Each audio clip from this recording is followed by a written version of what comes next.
Phone की घंटी बजी और शिवानी ने फोन उठाया। उधर से कोई बोला भाभी और रोने की आवाज आने लगी। शिवानी ने प्यार से पूछा क्यों रो रहे हो? छोटे बच्चे की तरह अमित रोते हुए बोला भाभी। और फिर सुबकने की आवाज आने लगी। शिवानी बोली पहले चुप हो जाओ। अमित थोड़ा शांत होकर बोला भाभी प्लीज भैया को छुड़ा दो, मुझसे ऐसी बात मत करो, मैं फोन रखती हूँ। शिवानी ये कहते हुए फोन रखने लगी। तभी उधर से आवाज आई भाभी प्लीज फोन मत रखना। भाभी भैया की गलती नहीं है। क्या कह रहे हो तुम? तुम्हें पता भी है मुझे तुम इस विषय में कोई बात नहीं करनी।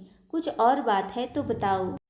भाभी मैं जानता हूँ, अमित रूंधे हुए स्वर में बोला। शिवानी ना चाहते हुए भी थोड़े गुस्से से बोली क्या जानते हो? यही कि भैया ने आपको मारा और क्यों मारा ये भी जानता हूँ। अमित थोड़ा धीरे से बोला। शिवानी को अब गुस्सा आने लगा और वो थोड़ी तेज आवाज में बोली ये सब कहने को तुम्हें किसने कहा? भाभी किसी ने नहीं, मम्मी पापा तो किसी वकील से मिलने गए हैं, उन्होंने तो आपसे बात करने को मना किया है। अमित ने जवाब दिया। तो फिर क्यों बात कर रहे हो? तुम इन सब बातों में मत पड़ो। शिवानी गुस्से से बोली कैसे ना पढ़ूं? वो मेरे बड़े भाई ही नहीं सब कुछ हैं, मैं उनके बिना कैसे जीऊँगा? गलती मैंने की और सजा भैया भुगत रहे हैं। अमित कहकर चुप हो गया। तुमने कोई गलती नहीं की, तुम्हारी भैया ने मुझे मारा है। एक बार भी नहीं 2 बार, पहले थप्पड़ मारा और फिर अगले दिन गला दबाने की कोशिश की। शिवानी झुंझलाहट में सब बोल गई। अमित भी चीख कर बोला माँ ने कहा था कि उसे सच जान। उसने अमित की स्कूल की यूनिफॉर्म की टाई और बेल्ट क्यों छुपाई थी? वो भैया को बार बार फोन करके परेशान की जा रही थी। भैया ने बताया था कि आपने ऐसा कुछ नहीं किया। उन्होंने कहा आप झूठ बोल रही हैं। आप चाहती ही नहीं कि मैं पढ़ूं। बस भैया को गुस्सा आ गया। मैंने सोचा भैया जब शांत हो जाएंगे तो मैं सच बता दूंगा। तुम क्या कह रहे हो? तुम्हें पता भी है? शिवानी हैरान होकर बोली। अमित धीरे से बोला हाँ भाभी मैं जानता हूँ मैं क्या बोल रहा हूँ। 24 जनवरी सुबह 5 बजे आप दोनों बेंगलुरु के लिए निकल गए थे। मुझे लगा था उस दिन मैं स्कूल की छुट्टी कर लूँगा, पर मम्मी पापा बोले नहीं, कोई छुट्टी नहीं, स्कूल जाओ। स्कूल में मेरा टेस्ट था और मैंने याद नहीं किया था। मम्मी पापा को पता था कि बुधवार को स्कूल की यूनिफॉर्म की चेकिंग होती है, इसीलिए मैंने टाई बेल्ट जल्दी से बेड में नीचे डाल दी और उनके साथ ढूंढने लग गया। बस ढूंढते ढूंढते समय कट गया। मम्मी को लगा आप छुपा कर गई हैं। उन्होंने तभी भैया को फ़ोन लगाकर गुस्से में आपके लिए बहुत कुछ कहा और साथ में ये भी कह दिया कि आप चाहती ही नहीं मैं पढ़ूं। मुझे ये नहीं पता था ये इतनी बड़ी बात हो जाएगी, सॉरी भाभी। शिवानी ने दर्द भरी आवाज में कहा तुमने ये बात अपने भैया से क्यों नहीं बताई? मैंने भैया को फ़ोन किया था पर भैया ने कहा मैं बाद में बात करूँगा। मैं डर भी गया था। भाभी प्लीज़ मेरे भैया को जेल से निकाल दो, उनकी ज़िंदगी खराब हो जाएगी। उन्होंने बहुत मेहनत की है तब जाकर इतनी अच्छी नौकरी मिली है।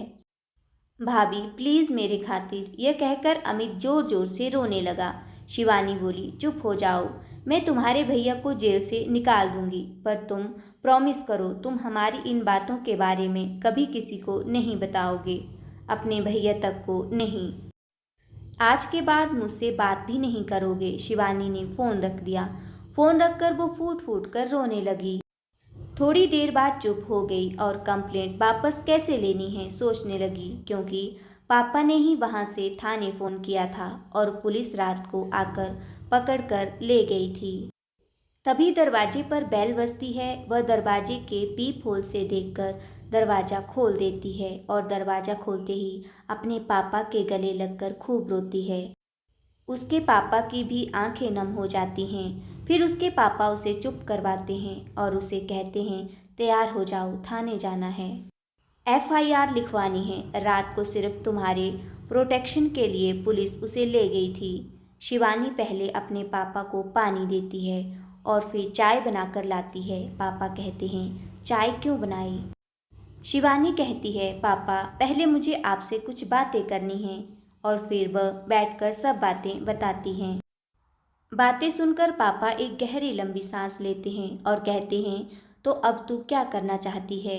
दुखी मन से पूछते हैं, पापा मुझे कुछ नहीं करना, बस आप उस इंसान को जेल से निकलवा दो और अब मैं अपनी ज़िंदगी खुद ही जीऊँगी।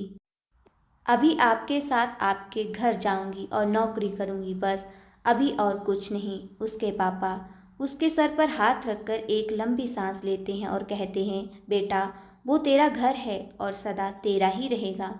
भावुक हो उठते हैं। फिर अपने को संभालते हुए कहते हैं, तू जो चाहे कर, बस खुश रहने की कोशिश कर। और खुद के आंसू संभाल नहीं पा रहे थे।